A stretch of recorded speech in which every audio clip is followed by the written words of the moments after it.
Hello, welcome to the Together in the UK podcast. So, I'm Teresa Norman. I'm a founder of Together in the UK, which is a social enterprise which tells stories of migration and of refugees to the UK. And this afternoon, I'm joined by three, my co host, who will be asking questions. And I'm very pleased that this podcast is being made by the Rose Gold Group, Nick and Three from the Rose Gold Group. I'm also absolutely delighted that our guest this afternoon is Esua Jane Goldsmith, who is the author of The Space Between Black and White, a really fantastic book, a campaigner and an activist and a leader. So I'm so pleased that we are all here today to make this podcast. I absolutely loved the book. I read it in, I think, 2 days. I couldn't put it down.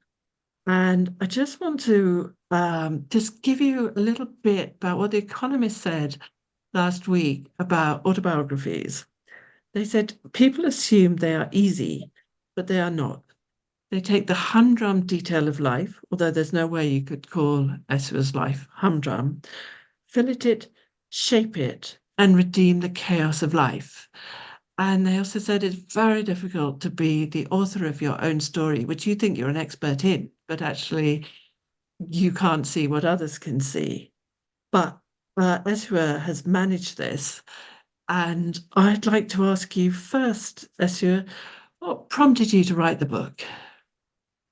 That's a really interesting quote. Thank you, Teresa. I'm really delighted to be invited to talk about my book. It's 5 years old already. Amazing. Where did the time go? Yeah, I wrote it. Um, I suppose I wrote it about the space of 20 years.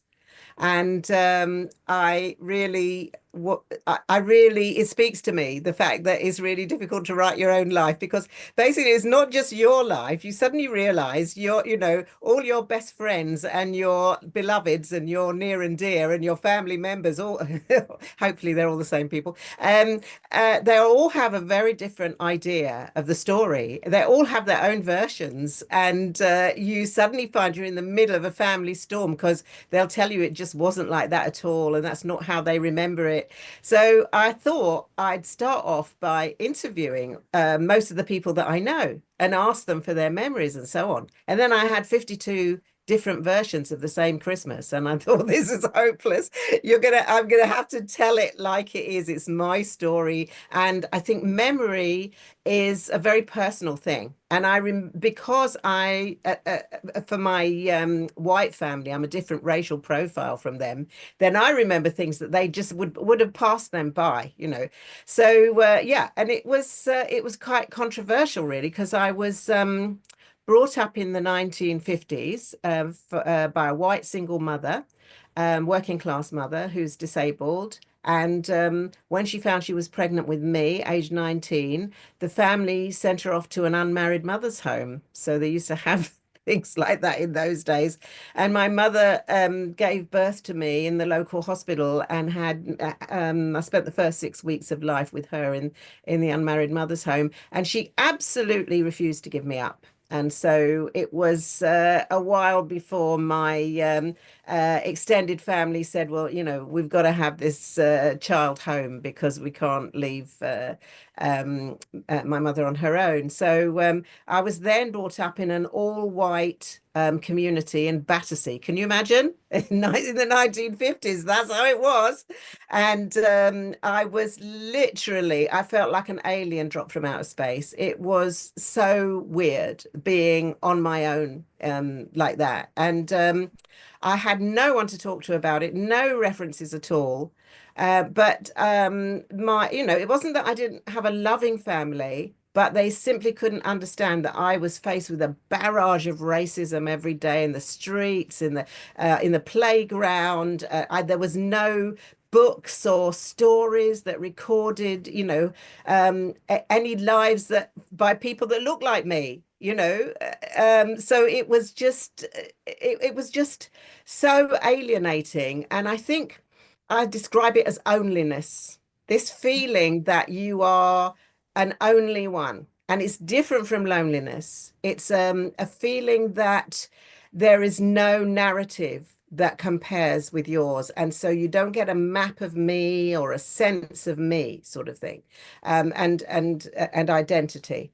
So I'm really very pleased that you are, you know, your organization is capturing people's stories, because believe me, you know, from the age of 4, I realized how important that was. In fact, when I was 8, I even wrote a play about, you know, being the only brown one, so that I could tell my schoolmates what that was like. But Angie, can I just give you a little flavor of Yeah, what please. of the of what it was like, sort of feeling that I had. Uh, you know, I was an only one. And I just want to tell you, I was 4 years old at this time. It was November. It was a really grey, horrible day. And I was on my way home. It was about 4 o'clock, I suppose. And from the Clapham Common, where my auntie was taking me out for a walk after my nursery school. And this is what I saw, you know, having been thought I was the only person like me in the world. In the foggy half light, I can just about make out a family group moving slowly across the grass ahead of us. As we get nearer, I can see they are wearing the strangest clothes, long robes and trousers, glimpses of red, gold, and blue, with short jackets, scarves, and hats to keep out the late autumn chill. The woman is wearing a green and gold scarf around her head, like a turban. They stand out in the fast fading light like a flock of brightly coloured birds. The smallest bird breaks away from the group and runs towards me. A little girl, about 4 years old, the same age as me. She has dark skin and black fuzzy hair, like mine. We stop and stare at each other, spellbound, rooted to the spot. A sudden shock of connection, of recognition. I know you. Kumba, Kumba. I think it was Kumba they called her, something like that. Kumba ran off to join her family, and they moved across the common and out of sight. And I suddenly realized I wasn't an only one, and that there were other people like me. And at that age, I thought, I've got to find them. And it's funny, it took me until my mid-30s before I actually discovered my family, but my African family. But there was always this feeling that I wanted a sense of belonging and connection right from my earliest memories. I think that's a very beautiful, detailed, the detail brings it to life. And it also makes me think that, how often working in diversity, I say, you need to see it. And this is such a beautiful way of saying, actually, seeing somebody like you is creates connection and inclusion. Yeah, So, it's everything. And I think that's why, obviously, this work that you're doing is so important. And I can remember being I worked with a refugee organization called World University Service in the 80s. And the organization was bringing students from Chile and Uganda and South Africa and Palestine to the UK to study when they'd been, kicked out of their own countries and became refugees. And I heard a lot of those stories then, and I thought, all of those incredible stories they had of pain and of, joy and what they were doing in this country. And I just thought these are journeys that need to be recorded. So I'm so delighted that, that work is ongoing, is a real flowering of narratives now, which is really exciting. and it's so, I was talking to one of our team about how we interviewed an Afghan refugee who said that when he was writing his story, Gowali Pasale, that his fellow Afghans said, "Why are you recording? Why are you doing this? This has happened to all of us." Mm. But he had the ability to write it, like you had the ability to write your story. And my Hamid, the volunteer, said, doesn't mean it doesn't need to be documented, which I thought was a very good response. Yeah, But yeah. I want to move on because I've understood, I think, that you wrote the book to explore mixed race identity, to share with other people, to say that you're not the only one. This is Mm, my experience, mm. and to provide kind of a platform for it. At least that's how I'm interpreting it.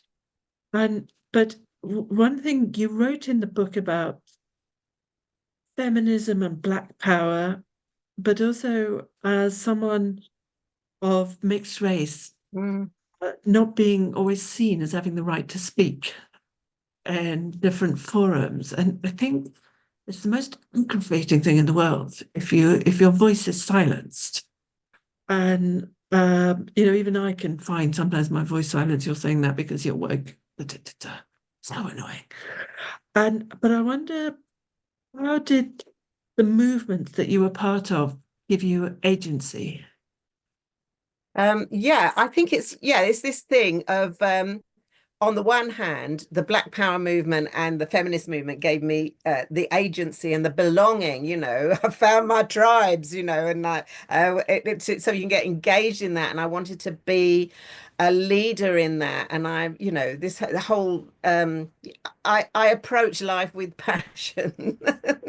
And back in the day, we were a small group of people, so it wasn't. I was belonging to a group which in its those groups which in themselves were being shunned in some ways, being criticized, we were all called mad or bad or extremists or whatever. So I chose difficult spaces, but spaces where I felt I could belong. But of course, most of the time, the women's movement in the 70s was largely spearheaded by white women in the UK, and the Black Power movement was quite dominated by Black men from the Caribbean. So I've got African heritage. My father came from Africa, Ghana. And so the Caribbean thing, is I couldn't quite identify with that. It wasn't giving me the story that I needed. And also, it was very male.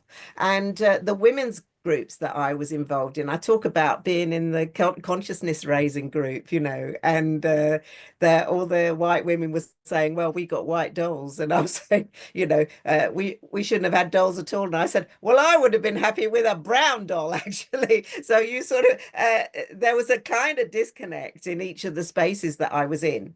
And a feeling that you weren't quite authentic, you didn't quite get it. So just feeling the legitimacy and the authenticity. I've spoken to a lot of mixed race people since then, who I actually quite recently, when was it? I think it might have been 2017. I first went into a meeting full of mixed race people.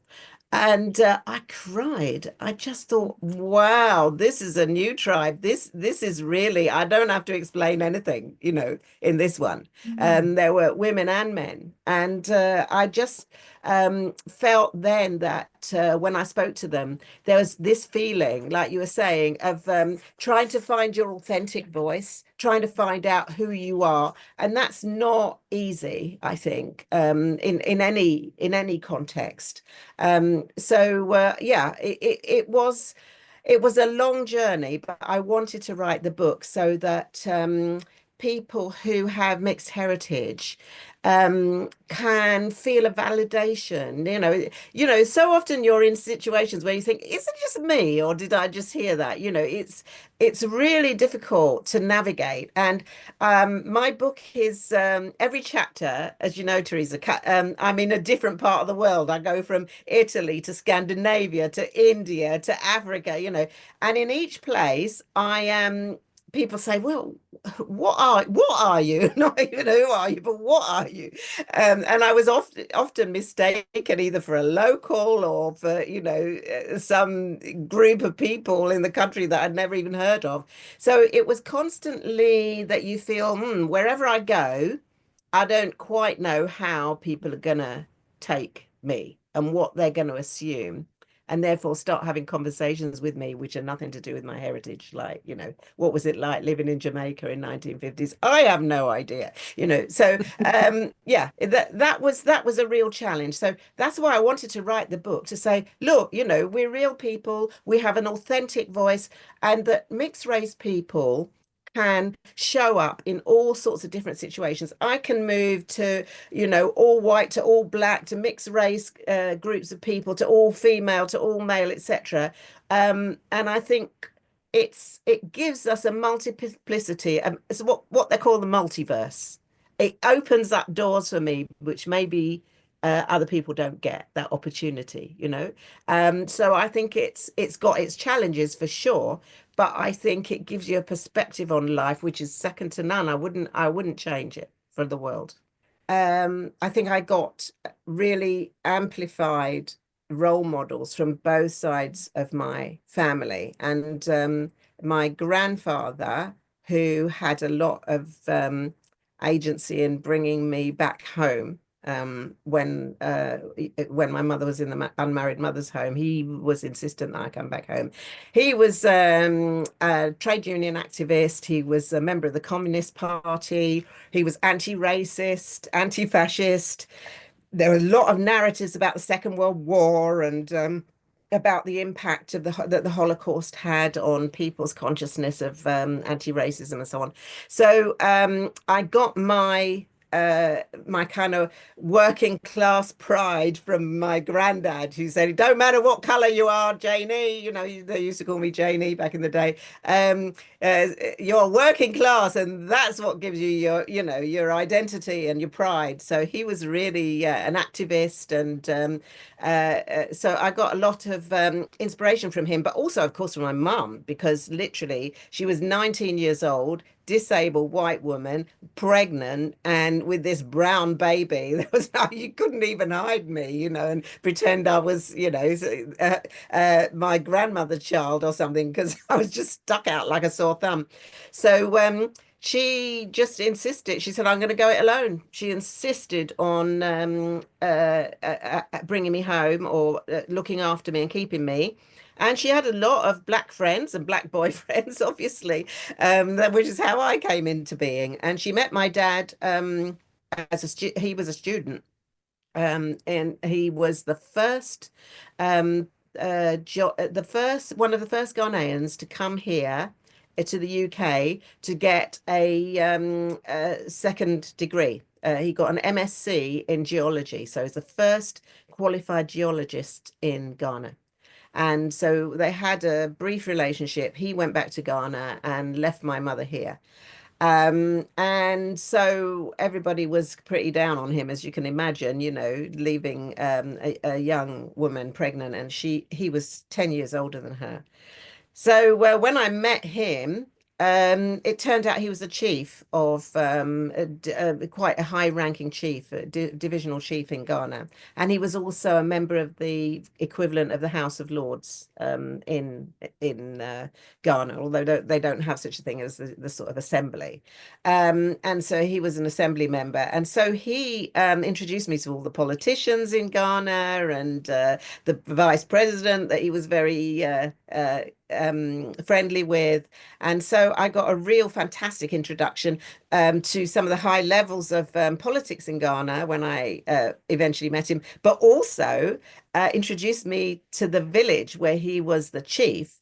And it was a fantastic experience. And I'm still in touch with that village. And every time I go to Ghana, I go to the village, and they made me Queen Mother of the village in 2009.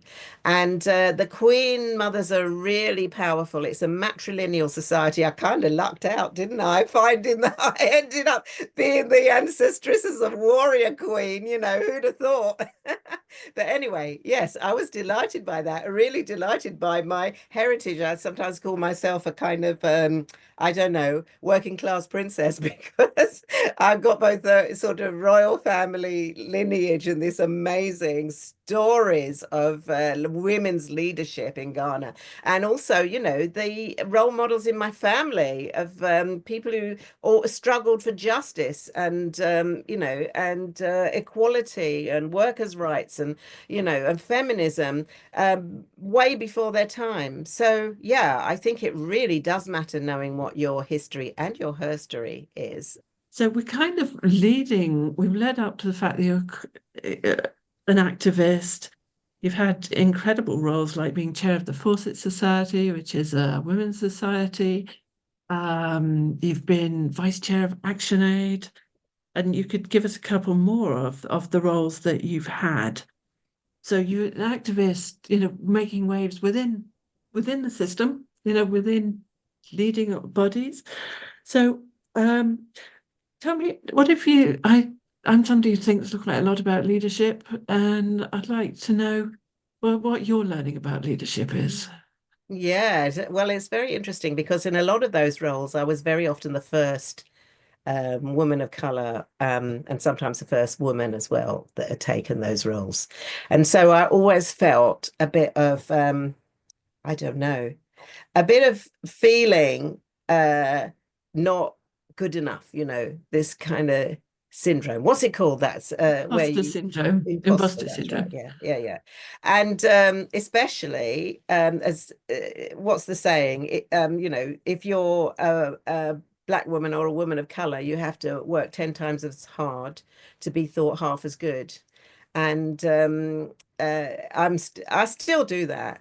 You know, I tell myself not to, but I still do work 10 times as hard because I just feel, yeah, it's this deep down thing that you've got to prove yourself all the time. And especially as outside of my family, I had very few role models, you know, in the world. So that I'd be in the students' union with a whole load of white boys from public school and just kind of, you know, and at the same time, I thought, you know, I'd like to do that. I think I could do that kind of leadership role. And I became the first woman and first woman of color president of Leicester University Students' Union in 1975. And yeah, it was about reinventing leadership. You know, how does a feminist brown woman be a leader? I didn't want to be the same kind of leader as the boys, and I wanted to do it in a more collective, collaborative way. That's my instinct. You know, you can be inspirational, but also make a difference, not do it how everybody else does it. And leaving that legacy behind you is really important to me. And having a goal, you know, don't just sit in a place and say, now I'm a leader. What is it you're going to do with that? How are you going to make a change? How are you going to create space for other people like yourself to be leaders as well? So I wanted to just give you a taste of this. Can I read you another little piece? Please. This is when I was uh, in the Students' Union, and the rugby club had just had what they called a grapple and strip show for Rag Week. For those of you who have not been to a grapple and strip show, I have to say it's female nude mud wrestling. This is the thing. So anyway, you can imagine the feminist in the group. I was a part of the women's live group at the time. We were absolutely incensed with this, you know, in our building, you know, how dare they? So I decided I was gonna make a speech. And a lot of my sisters in the feminist group said, what the hell are you doing that for? You know, talking to, you know, all these white male chauvinists, they're not even going to listen. And it's true that actually when women got up to speak in the Students' Union in those days, you just got shouted down. You literally would stand at the mic and they would go off, off, off. until you sat down. It was really so blatant. And there'd be, in those days, there was no internet, and few students had a telly. So they used to come to the Students' Union for entertainment. So we used to get big audiences. So for this one, I went into the Students' Union. I said, I'm going to have an emergency motion. This house is against sexism, right? So everybody didn't know what the word sexism meant. So they all turned up, saw the first three letters and thought, this is going to be good. So they all turned up to it. And here I am in mid-speech, right? Call yourselves revolutionaries, socialists, rebels. Sexism is the deadly weapon used by our oppressors to divide us. Is our students' union on the side of the oppressors, or do we support women's liberation? Another huge roar goes up from the audience. They know whose side they ought to be on, at least. But I haven't finished yet. This motion will make sure this kind of thing never happens again. That when we women walk in here, we will be listened to, taken seriously, treated with respect. We deserve that every bit as much as you boys do, to be taken seriously. We deserve that. We are fighting for our freedom. Are you with us? I urge you to vote for this motion and banish sexism from our union forever. A sudden surge of energy and elation courses through me as I raise my clenched fist above my head. There's a fraction of a second's pause, and then, yes, everybody is up on their feet, clapping, shouting, stomping their approval. I realize I've gone well over my time. It's usually only 3 minutes, but the speaker has lost count. He just shrugs his shoulders and he knows there's no stopping me. The audience is on my side. Okay, and then he says, speeches against, abstentions, when all this cacophony has subsided. No, thought not. Not after that performance. Nobody would dare. So all those in favour, raise your hands. All the hands are shooting up. I can see the crowd spilling in through the door and out into the foyer. They have their hands up as well. There's well over 800 people in this room. Standing ovation, loud and sustained applause. We won. That's And I just, fantastic. What a speech for a 19-year-old to make. yeah, and I actually went to the Students' Union. They were really good at Leicester, actually. They let me go into the archives, and they have all these speeches written down. And they were all bound in red, before we got the computers going. And so I literally copied that into the book. And I think that's one of the things about, you're talking about writing your life. You actually, to revisit yourself age 19 and to see what you actually said and what you actually thought.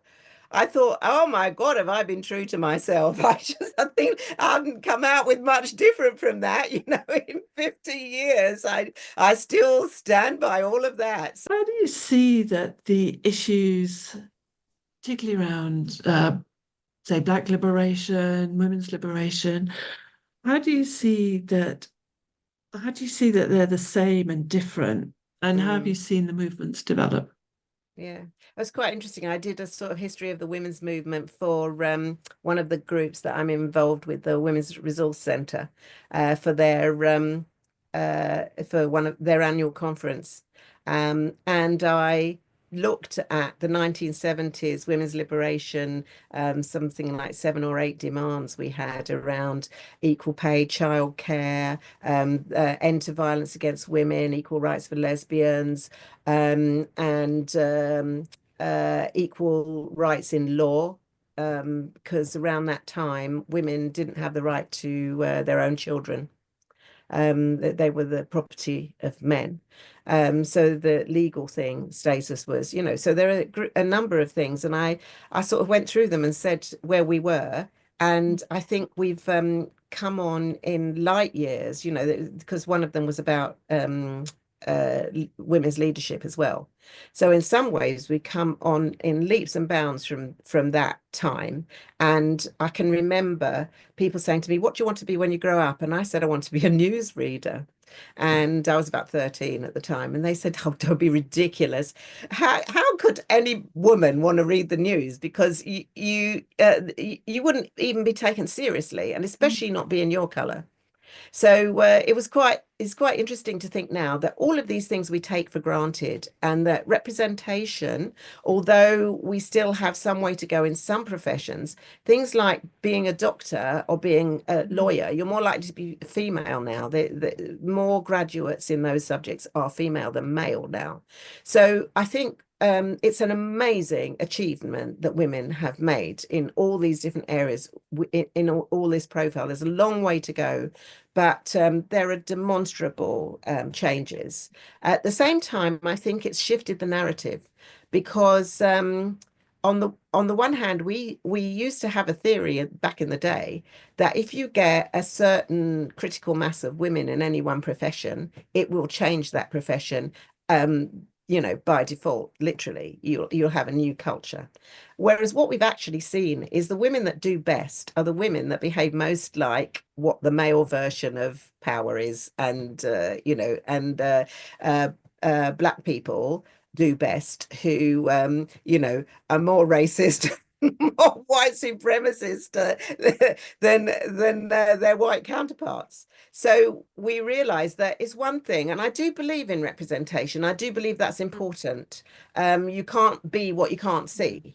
But at the same time, unless you have a systemic change, then what you do is just get in a diversity of people entering those same spaces, which is progress of a kind, but it's not the kind of progress that the women's movement was aspiring to back in the 70s, for sure. It's a mixed picture, really. Yeah. And we are, furthermore, having to really fight even to keep hold of the progress we made. Obviously Roe v. Wade got overturned, and there's, worldwide, there's a resurgence of fascism, right-wing agenda, and the emergence of the manosphere online, and incel, involuntary celibates, and so on. And all these movements are actually kind of feeding off each other and amplifying each other. So I think it's a very difficult and dangerous place at the moment for anyone who believes in social justice and the kind of things that we're all fighting for. Men need to find a way of being men that doesn't involve being a follower of Andrew Tate. So I think there is a huge gap there in finding positive role models for men, which which feed into a feminist agenda, because feminism is for everybody. So it's kind of finding that male equivalent, which is really, really imperative right now to inspire young men and young boys. Really important. It is. It is. So I want to move on now to your work in international aid. But how do you think the international aid sector has changed in the time you've been in it? And what needs to happen now?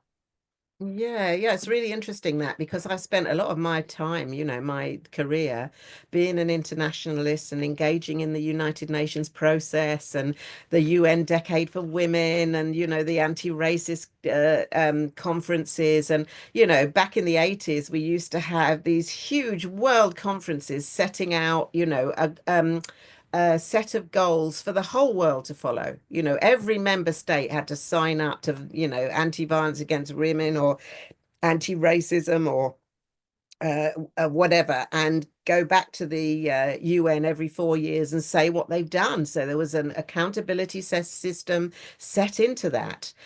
So I felt that was tremendously exciting. And to go to Kenya and China and, and talk to the women of the world, because there were women from every country there. It was amazingly inspirational. And you felt like a global citizen, really. Mhm. And that has really finished, because now, can you imagine the security, that it would be blown up in the first 5 minutes, really. It's just terrifying now to think that the world can't have a conversation in the way that Mm. it used to do.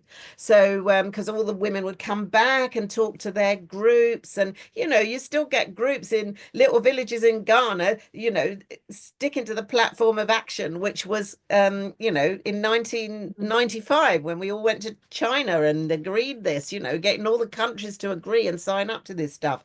Extraordinary. And one of the things that the right wing has done, and the emergence of Trumpism, is to undermine and belittle the international infrastructure, like, the Court of Human Rights and all of those things, which were set up after the Second World War in the sort of never spirit of never again, and of creating a world order in which people would set up certain, adhere to certain standards, even in warfare, So the whole concept of human rights, which obviously is based on ancient philosophies as well. So I think there was a real period of the heyday of what was called the international development and aid and all that Mm. sector, which was really important. And I think a lot was achieved, and there were a lot of radicals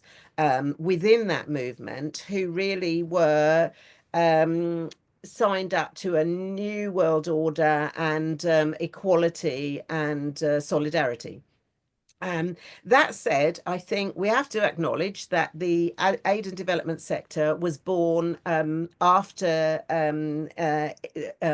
colonialism. It was part of a neo-colonialist agenda, and especially where it was state to state or done by the IMF or whatever, it was very much part of an extension of Western hegemony, like our rules, or you don't get any money, or Mm. you don't get any loans, and then giving people loans that they could never pay back. And Mm. so there was an awful lot of corruption, an awful lot of benefit by the West from an extraction of wealth, and also of power from so-called post-colonial developing countries to the West, with a narrative that the West was superior, and that, we were teaching the natives what to do. So what we need now is, instead of aid and development, we need reparations and solidarity. We need movements for equality led by people in their own countries who come from those countries, but linking with a worldwide movement for social justice. That's my vision, and that's what I think we need now to replace the aid and development narrative. Reparations and solidarity sounds to me like language of equality. Mm, And I think the inequality that we've got right now is absolutely terrifying. I mean, this yeah. is what triggers revolutions. Mm, And I personally, I don't want a revolution because, for what happened in Russia and the rest of it, I want things to be better without a mass revolution. But it's quite it also seems possible to kind of start thinking about reparations and solidarity. It doesn't seem impossible. It doesn't yeah. sound nirvana. It sounds possible to me. Oh yeah, it's a very serious movement, and I'm a big fan of Mia Motley, who actually from Barbados, President of Barbados, who makes some fantastic emotional speeches about this, and she's got so much gravitas. She's a world leader, and she's got the stature to match. So do catch her talking about these issues, and it is serious, because I was invited in July to go and give a presentation to the European Commission about policymakers who are advising setting up a set of advisory notes for countries in Europe to start to give back treasures from their museums and so on.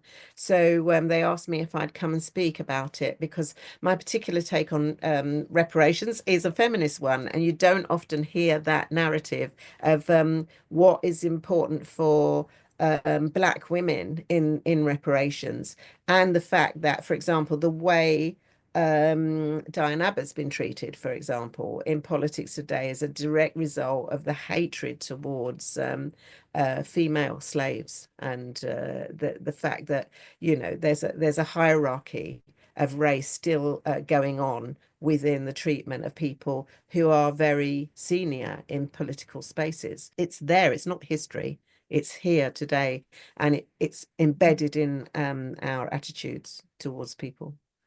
So we talk about reparations and solidarity.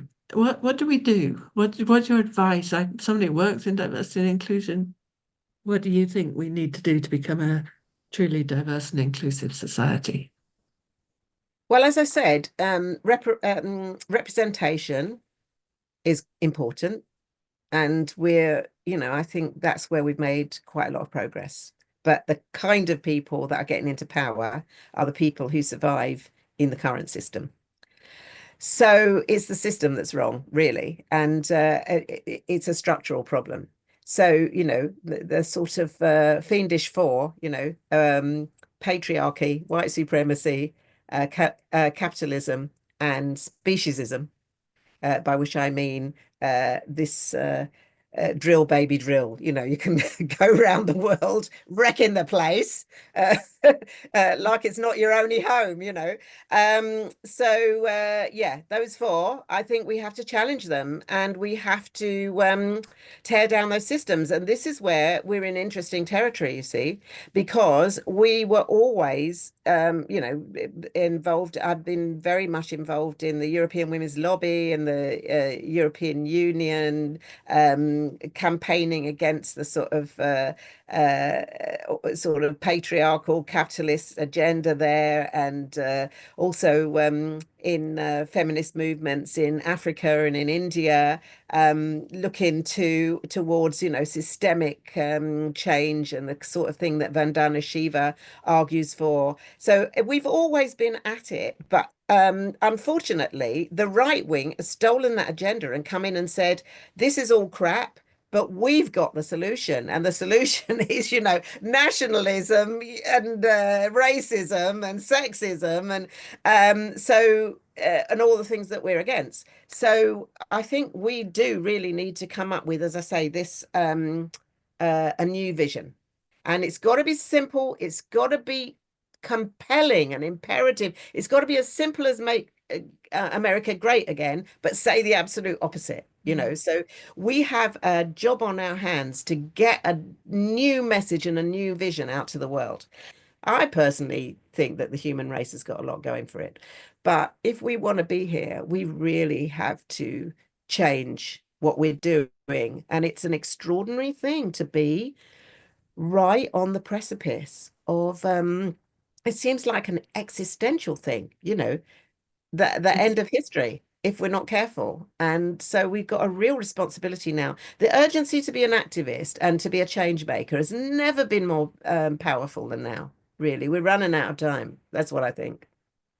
Yeah. So because you used the words change maker, I'm just going to flag up that we're in the big issue this week as one of the 100 change makers for Together in the UK. Congratulations. Congratulations. So I think we all have to do what we can.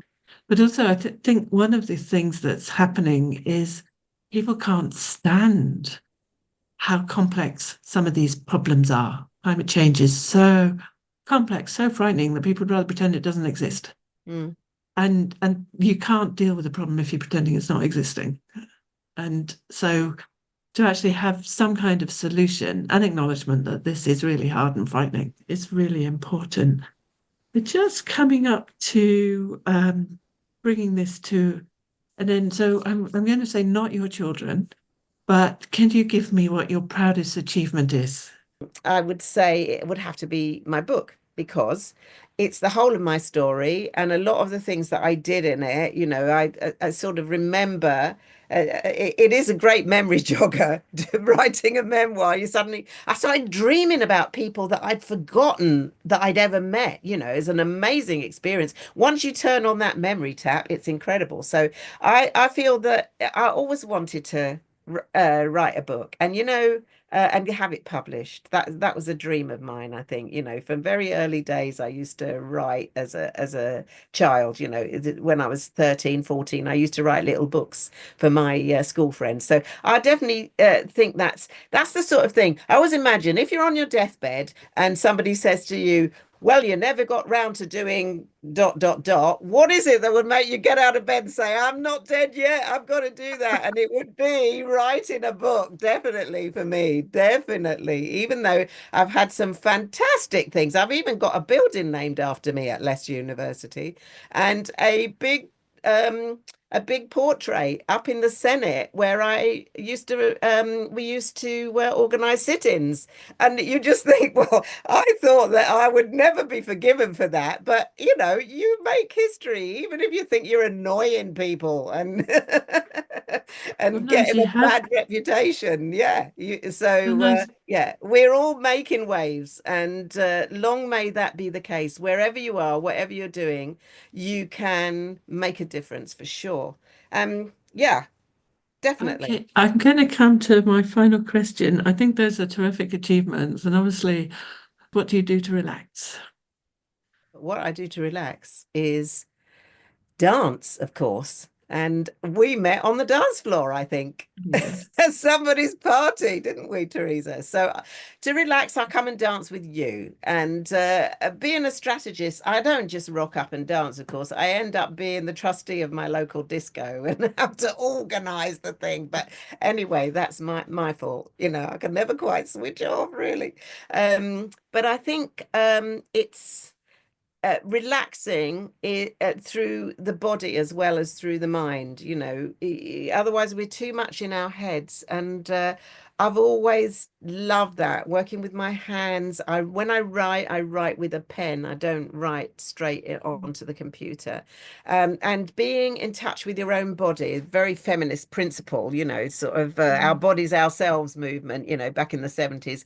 So I think that the dance thing is about it's about movement. It's about moving forward and sometimes backwards, but also about being in touch with yourself and belonging, and that sort of feeling that you're connected. What a privilege it is to chat to somebody who created the space for somebody like me, to identify as a feminist, um, to understand more about injustice. So I'm going to do something now to three. Can you sort of just give some final reflections on the interview just to finish it up? I was going to ask, actually, I had two other questions. Patriarchy, white supremacy, and capitalism. If you had to take one system down, which one would you take? That's a bit of a trick question. I think they all kind of feed into each other. So, you can't really, they all exist and coexist together. I think it would be very difficult. I think the others would be undermined if Mm, you got rid of any of those. I mean, capitalism was really invented during the time of slavery, that kind of mega international capitalism, rather than trade sort of thing. So you got the white supremacy coming at the same time as that, really. And patriarchy is everlasting. And we know that if you had an equality of the sexes horizontally, you might still get the inequality vertically. So I think those systems are all joined up together. And in order to create change, you need to get rid of all of them. this might be a bit deeper, but I just wanted to touch on this aspect, which was the psychological, um, would I say, feelings, pressure, aspects of being mixed race. You often hear sometimes that, obviously, even in the Black community, colorism has sort of crept in over time. You Mm. know, in America, when they say, "Oh, you're not really Black" or whatever, or Black guys or Black persons with a person of mixed heritage, it's like, you know, they almost face some sort of racism from the Black people, and they don't get accepted from their white side. So I started to realize that actually being mixed race is almost like its own race, you know. So yeah, I just wanted you to touch on just briefly on the psychological aspects of that, and maybe what that was like for you, you know, growing up absorbing two cultures. Yeah, actually, that is really what my book's about. And I think there was a point at which I kind of had a nervous breakdown, really, and lost my sense of self totally before I met my father. And it was like having a bit of you that was completely missing, and a bit of your story that was completely missing.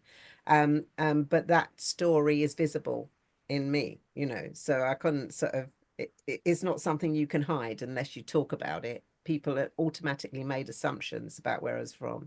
And so that feeling of being two people in one body was really a struggle for me. And when I met my father, of course, I'm a different racial profile from my African family as well as from my white family. So it wasn't until I went into that room full of mixed race people that suddenly I felt I've come home, I've got my home. And so it's I think being mixed race is full of that kind of um feeling that you can't find your authentic self, and Yeah. that people say, well, which one do you, you know, pick a side, which one do you identify with? There was no understanding until very recently that you can be a whole person with both those sides in you, that you can be black and white and mixed race, and that gives you a perspective on life other people don't have. So I think on the one hand, it can be really a creative and interesting space. You know, that's why I call it the space between black and white, because I think it's, metaphorically speaking, everybody can be in that place at one time or other in their lives where they feel they're neither one thing or the other and they don't fit. But for mixed race people, it's often the constant and prime narrative in our being. And so all the time, you don't know how you're going to be perceived. But I think there's a lot more understanding of that now, and a lot more narratives about it. And, you know, I've heard people now say black and mixed race comrades or whatever, so that they actually reference it, that it's a thing, and, you know, it's different, but it's part of our constellation. It's part of our world.